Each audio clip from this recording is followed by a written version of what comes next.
Good morning tout le monde. Aujourd'hui je partage avec vous pourquoi les filtres sont si importants et pourquoi est-ce qu'ils vont changer votre vie de photographe. Allez hop, c'est parti.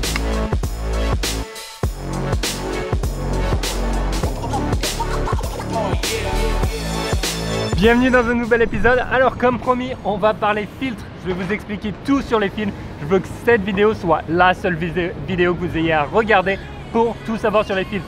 Les polarisants, les ND, les UV, pourquoi les utiliser, dans quelles circonstances et est-ce qu'ils sont bénéfiques vraiment pour nos photos ou pas. Alors si tu es nouveau sur cette chaîne, mon nom c'est Pierre, je suis un photographe d'aventure et de voyage. Je suis le créateur de la méthode de 30 jours pour de meilleures photos et je t'invite à t'abonner. Je ne vais pas te faire un long pitch. Si tu aimes cette vidéo, abonne-toi, comme ça tu verras les prochaines.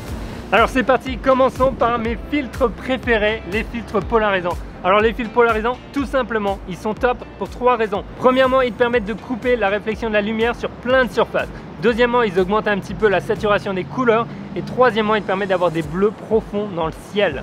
Et ça, pour moi, c'est la partie que je préfère. Alors, couper la saturation sur plein de surfaces, c'est top, surtout quand tu es au bord de l'eau et que tu veux voir à travers l'eau. C'est un très bon exemple que j'avais shooté en Indonésie avec le drone. On peut voir que d'un côté, il y a énormément de réflexion sur la surface de l'eau et de l'autre, on voit clairement à travers l'eau. Et ça, je trouve que ça donne un rendu différent à tes photos et je trouve ça beaucoup plus beau. Spécialement quand tu es dans des endroits magiques comme par exemple la Polynésie où tu peux voir les coraux à travers l'eau ou en Indonésie, enfin bref, je te passe les détails, ça a vraiment énormément d'avantages. À l'intérieur d'une ville, j'utilise aussi des filtres polarisants pour la simple raison que quand il y a un temps avec un ciel bleu et que c'est un petit peu ennuyeux, et bien quand tu mets un filtre polarisant, ça te permet d'avoir des bleus beaucoup plus profonds et je trouve ça vraiment sympa.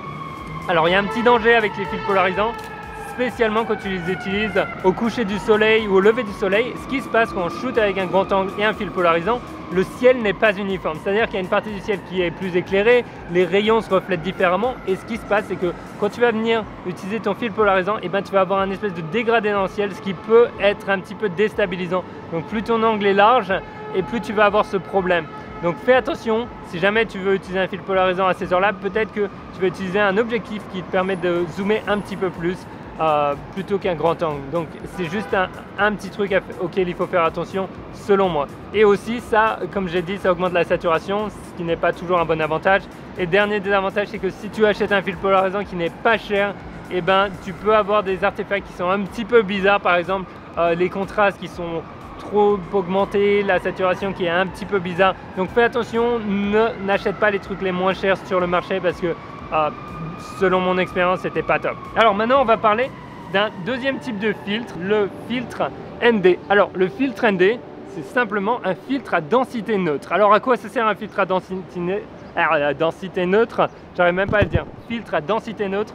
Et bien écoute, un filtre à densité neutre, ça te permet en fait de couper la lumière qui rentre dans ton appareil photo. Alors pourquoi est-ce que tu voudrais réduire la lumière qui rentre dedans? Parce que ça te permet d'avoir des effets où la surface de l'eau est complètement plate, ou alors avoir une rivière où on a l'impression que l'eau est continuellement en train de couler. Je sais même pas comment on dit, mais en gros, au lieu que ta cascade elle soit arrêtée en plein jet, et ben le jet est continu de la cascade et ça c'est trop beau. J'avais shooté avec des filtres ND par exemple en Indonésie, c'était un vraiment très bon exemple avec les cascades. Ça te permet d'avoir un rendu différent. Beaucoup de photographes de paysages les utilisent aussi pour prendre en photo des rivières ou même le ciel. Ça te permet d'avoir un flou dans le ciel, ce qui peut être vraiment très intéressant. Alors maintenant, comment est-ce que tu vas choisir ton filtre ND? Est-ce que tu veux un ND 8? Est-ce que tu veux un ND 64, 1000, 100 000, etc., 1 million, l'infini? Eh bien écoute, c'est une bonne question. En fonction du filtre que tu achètes, du filtre ND, eh ben, tu vas avoir plus ou moins de lumière qui va être coupée. Et ça c'est très important. C'est-à-dire que si tu veux shooter des poses longues en plein jour, il va falloir quelque chose qui coupe énormément de lumière. Donc ND 1000, ND 100 000 par exemple. Mais si c'est juste pour le soir, par exemple, autour du coucher du soleil, peut-être qu'un ND 16 ou ND 64, ça va suffire. Par exemple en vidéo, moi je les utilise beaucoup parce que ça me permet de garder une vitesse d'obturation qui est au double des FPS, qui est très important. Mais en photo, je vais avoir des filtres ND beaucoup plus puissants, comme ça je peux faire des poses longues en plein jour. Enfin bref, je pense que tu as compris le principe. Alors maintenant, le danger du filtre ND, c'est que si tu achètes ceux qui sont pas chers, et ben tu risques d'avoir des couleurs qui vont venir se rajouter dans tes photos. Par exemple, ça peut être du magenta. Et oui, parce que ça dépend, la qualité de ton filtre ND va dépendre de la manière dont en fait ils ont noirci le filtre. C'est tout simple, en fait ils essayent d'assombrir au maximum le filtre et certains utilisent des couleurs parce que c'est moins cher et du coup le rendu est pas top. Je te conseille vraiment, si tu dois acheter des filtres, d'investir dans quelque chose de bien, surtout si tu as des bons objectifs.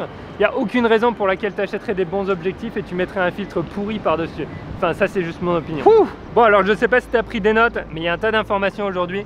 Il y a un autre type de filtre qu'on appelle les filtres à dégradé. C'est un filtre ND mais que sur une partie du filtre. Simplement, c'est très utile lorsque tu shootes au lever du soleil ou au coucher du soleil et que tu veux assombrir que le ciel mais pas le bas de ton image. Donc les photographes de paysage l'utilisent beaucoup, mais en fait tu peux aussi le faire en post-production sur Lightroom ou Photoshop. Tu peux aussi atteindre un résultat très similaire. Donc tu n'es pas obligé de les avoir avec toi sur place. Tu peux prendre 3 expositions différentes et après jouer avec ta lumière en post-production. C'est à toi de voir. Maintenant, je pense que tout le monde se pose la question, est-ce qu'un filtre UV, ça sert à quelque chose ou pas? Tu sais, les filtres UV, ce sont les filtres qui sont transparents. Et on peut clairement se demander s'ils servent à quelque chose. Et le marketing te dit, les filtres UV te permettent de protéger tes objectifs. Ma philosophie dessus, c'est que si j'ai un objectif cher, je ne vais pas en mettre dessus. Pour la bonne et simple raison, c'est que j'ai payé cher. Alors la dernière chose que j'ai envie de faire, c'est de mettre un bout de verre en plus sur mon objectif qui est si bien calibré. En plus de ça, ça va changer un petit peu l'interaction que ça va avoir avec la lumière. Par exemple, si tu aimes bien avoir des effets lumineux flair dans ton image, eh ben, ils vont complètement changer quand tu mets ton filtre UV. Et pour moi, c'est quelque chose auquel il faut penser. Alors oui, il y a un avantage, c'est que si tu fais tomber ton objectif ou alors que si tu es dans un environnement avec beaucoup de poussière, etc., ça va te permettre de protéger ton objectif. Mais dans la plupart des cas, moi, j'en mets pas. J'en mets vraiment que dans les cas où je suis dans le désert ou dans un environnement avec énormément de poussière, où je veux protéger l'avant de l'objectif. Dans le reste des cas, je ne les utilise pas parce que franchement, ça vaut pas le coup, selon moi, de rajouter quelque chose en plus par-dessus qui va diminuer un petit peu la qualité de l'image et surtout changer l'interaction que l'objectif a avec la lumière, ce qui est une chose que j'adore. Moi, j'adore avoir la lumière directe qui tape dans l'objectif et quand j'ai le filtre UV, ça change tout. Bon, j'aurais dû faire 4 vidéos là-dessus. Mais je voulais juste vous partager avec vous un dernier petit truc, une bague d'adaptation.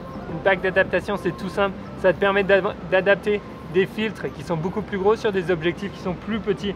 Alors pourquoi est-ce que tu veux faire ça? Tu veux faire ça parce que tu veux économiser de l'argent, comme ça tu peux t'acheter un joli voyage, un billet d'avion, etc. ou t'acheter un nouvel objectif au lieu de t'acheter des filtres. Et oui, parce que si je devais m'acheter un filtre pour chaque objectif, ce serait la galère. Du coup, je prends une bague d'adaptation, je mets ça sur mon filtre et ensuite je viens l'adapter au nouvel objectif qui a un diamètre plus petit. Super simple, ça va te faire économiser plein d'argent et je t'ai mis des liens pour plein d'options dans la description. Donc n'hésite pas à checker tout ça. Il fait 36 degrés aujourd'hui, 90% d'humidité. Je sais même pas comment j'arrive à filmer ça, mais je tenais à vous partager un petit peu comment utiliser les filtres, pourquoi les utiliser. Et pour moi, ils sont hyper importants. Je ne pars jamais sur un shoot sans avoir de filtre. Ça me permet d'avoir des résultats différents et de pousser un petit peu ma créativité. Donc bon, maintenant, j'ai envie de savoir quel type de filtre tu utilises, quelle est ta marque préférée et ce que tu en penses un petit peu en général ou si tu as des recommandations. Dis-moi tout ça dans les commentaires. Si tu as aimé cette vidéo, fais sonner la petite cloche, comme ça tu seras notifié pour les prochaines vidéos. Et avec ça, je tiens à te remercier d'avoir regardé si longtemps. Get out there, go shoot, try something different, try something new. I'll see you in the next episode. Bye!